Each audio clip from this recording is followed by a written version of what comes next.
వైఎస్ఆర్సీపీ పార్టీలకు సంబంధించినటువంటిది కాదు. ఇది జాతి మీద జరిగినటువంటి దాడి. ఈరోజు జాతిలో ఒక యువకుని కోల్పోయినాము, ఒక నాయకుని కోల్పోయినాము. రేపు బంగారు భవిష్యత్తు, రేపు నాడు జాబ్ చేసి తల్లిదండ్రులు మంచిగా చూసుకునేటటువంటి ఒక యువకుని కోల్పోయిన ఆ బాధ కూడా ప్రతి ఒక్కరికి తెలియదు. కేవలం కోల్పోయినటువంటి తల్లిదండ్రులకే తెలుస్తుంది.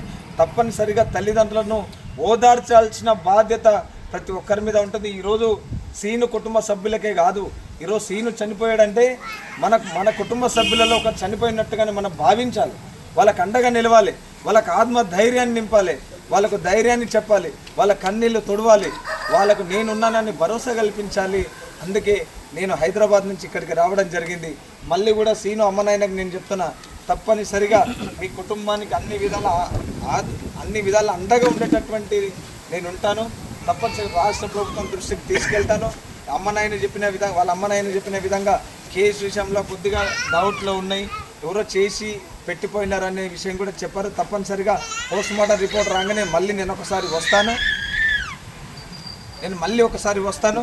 తప్పనిసరి కేసును వదిలే ప్రసక్తే లేదు. ఎంత దూరమైనా సరే హోమ్ మినిస్టర్ గారి దృష్టికి తీసుకెళ్ళినా సరే, చంద్రబాబు నాయుడు గారి ముఖ్యమంత్రి గారి దృష్టికి తీసుకెళ్ళినా సరే తీసుకొని వెళ్తాను.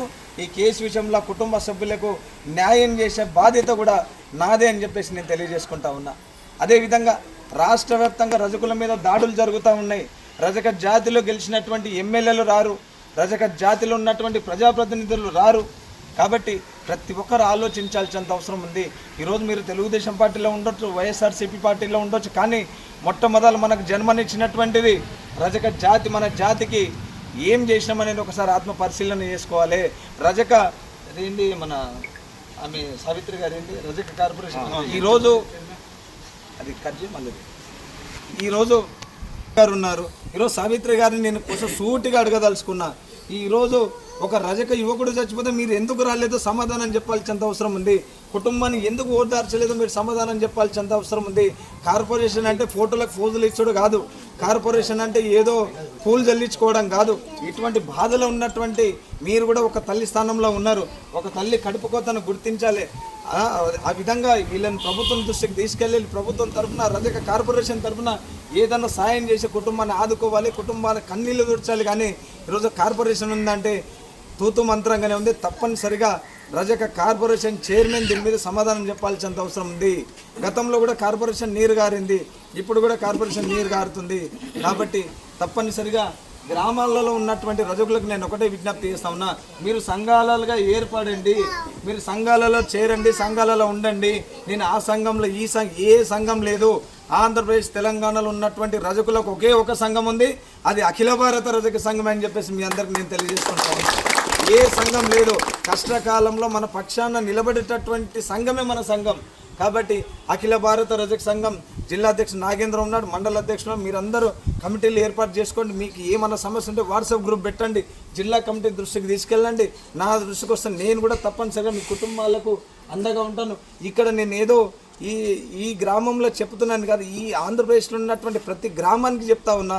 గ్రామంలో ఉన్నటువంటి రజకులందరూ సంఘాలను ఏర్పాటు చేసుకోండి. ఒకరి మీద దాడి జరిగితే అందరూ చేయి లేపాల్సినంత అవసరం ఉంది. ఈరోజు ముస్లిం సోదరులని మనం ఉదాహరణ తీసుకోవాల్సినంత అవసరం ఉంది. గిరిజన సోదరులని మనము ఉదాహరణ తీసుకోవాల్సినంత అవసరం ఉంది. ఒక గిరిజన సోదరుని మీద చేయేస్తే 1000 మంది గిరిజనులు ఏకమవుతారు. ఎస్సీ సోదరులు ఒకరి మీద చేయేస్తే 1000 మంది జమ అవుతారు. మన వాళ్ళు కూడా అదేవిధంగా మన వాళ్ళ మీద ఎక్కడ చేయబడ్డా, మన వాళ్ళకు అన్యాయం జరిగినా మనమంతా వాళ్ళ కుటుంబాలకు వాళ్ళకు అండగా నిలవాల్సిన బాధ్యత ఉంది. అప్పుడే మనం ముందుకెళ్తాము. ఒక చాకలి ఐలమ్మ, ఒక రజక ఐలమ్మ స్ఫూర్తితో మనం ముందుకు వెళ్ళాల్సినంత అవసరం ఉంది. కాబట్టి ప్రతి మహిళకు చెప్తా ఉన్నా, గ్రామాలలో ఉన్నటువంటి మహిళలకు చెప్తా ఉన్నా, ఎవరైనా మిమ్మల్ని చాకలి అని అవమానిస్తే తప్పనిసరిగా సడుగులు ఇరగొట్టాలని చెప్పేసి నా రజక జాతి ఆడబిడ్డలకు నేను తెలియజేసుకుంటా ఉన్నా. రజక జాతి అంటే ఈరోజు సమాజంలో ఉన్నటువంటి మలినమైనటువంటి బట్టలను మల్లె పువ్వులుగా తయారు చేసి ఈ సమాజాన్ని కాపాడుతున్నాము. తప్పనిసరిగా రజకులు రాజులాగా బతకాలి. అదేవిధంగా ఈ రాష్ట్ర ప్రభుత్వం, ప్రతిపక్షంలో ఉన్న వైఎస్ఆర్సీపీ ప్రభుత్వం ఒకటే, మీ పార్టీలకు రజకులు అవసరం లేదా? ఈరోజు వైఎస్ఆర్సీపీ ప్రతిపక్షం నుంచి ఎవరు రాలేదు, అధికార పక్షం నుంచి ఎవరు రాలేదు. ఆ కుటుంబాన్ని పరామర్శించాలి, ఓట్లు మాత్రం కావాలి తప్ప రజకులకు అన్యాయం జరిగితే మీరు రారా? ఒకసారి ఆత్మ పరిశీలన చేసుకోవాలి. కాబట్టి రజకులు కూడా ఒకటే అర్థం చేసుకోవాలి, రాజకీయ పార్టీలు చేస్తున్న నాటకాలను మోసాలను మీరు గ్రహించాల్సినంత అవసరం ఉంది.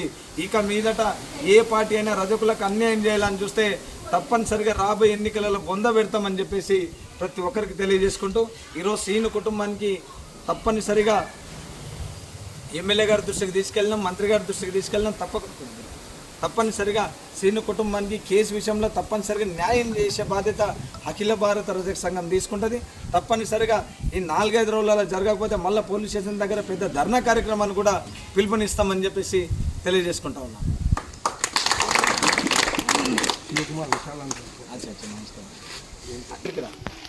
చెప్పమ్మా దగ్గర నీకు తెలిసిన కాడ చెప్పమ్మా, ఏం లేదు.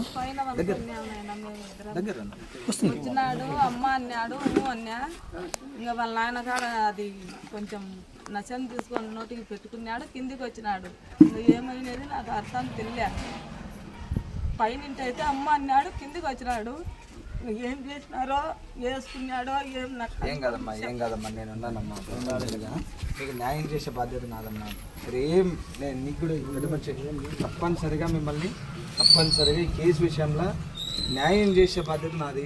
అర్థమైందా? జిల్లా అధ్యక్షుడు మీ వెంబడే ఉంటారు, అందరు మీ వెంబడే ఉంటారు. అన్న సీనన్న నా దృష్టికి తీసుకొచ్చిండు, స్టార్టింగ్లో అన్నగారు కూడా తీసుకొచ్చారు.